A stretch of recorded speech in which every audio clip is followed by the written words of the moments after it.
নমস্কার, শুভ সকাল। সবাই কেমন আছেন? আশা করি ভালো আছেন। এই যে দেখছেন আমি জামা কাপড় ধুচ্ছি, মানে অনেকদিন পরে এমন রোদ্র উঠছে, মানে ভাবতেছি না এতদিনে যা নোংরা আছে সব জামা কাপড় আছে সব ধুবো। এই দেখো আমি ওগুলো ধুয়ে উঠায় রাখছি, শুকাইতে দিয়ে এসে আরও ভিজাইছি বেড কাভার।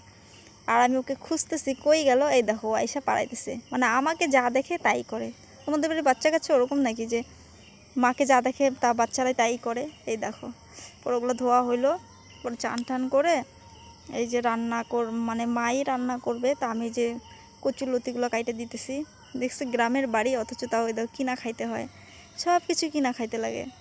আর আমি এগুলো কাইটে দিতেছি, প্রচণ্ড গরম, পুরো ঘাইমে একদম অবস্থা শেষ। ঘরে বসতে পারতেছি না, কারণ আমাদের ঘরের কাজ চলছে, মানে সব ঘর মানে ভাঙাভাঙি চলছে, সব মানে সব ঘরের কাজ চলছে। তারপর মিস্ত্রি থাকে বাড়িতে।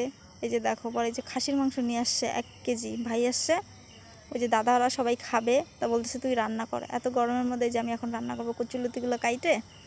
এই যে দেখো ধুইতে নিয়ে আসছি। আমার আবার জাত্তার মাংস দেওয়া পছন্দ হয় না, আমি ভালো করে ধুবো, যতক্ষণ মানে লাল জ্বর বেরোবে ধুতেই থাকবো, পরিষ্কার করে ধুবো। আমার জাত্তার আমি ধোয়া খাইতেও পারি না, আমি এমনি মাংস খাই না, এই যে খাসির মাংস তো আমি আরও খাই না। এই যে পরে রান্না করে দিলাম, ওদেরকে সবাইকে দিলাম। আমি দেখো কচুলতি আর ওই যে পটল ভাজা দিয়ে ভাত খাচ্ছি।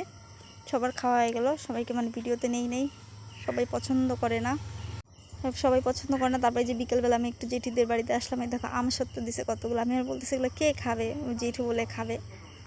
গ্রামের বাড়িতে আমের দিনে আম সত্ত্ব পাবাই। এই দেখো পরে বিকেলবেলা মেয়েকে নিয়ে, সন্ধ্যাবেলা মেয়েকে নিয়ে আসছি, ও কিছুতেই খায় না। এই যে আমার একটা কাকুদের ঘর, এই দেখো বিড়ালে বাচ্চা পাই, কত খুশি। টাটা।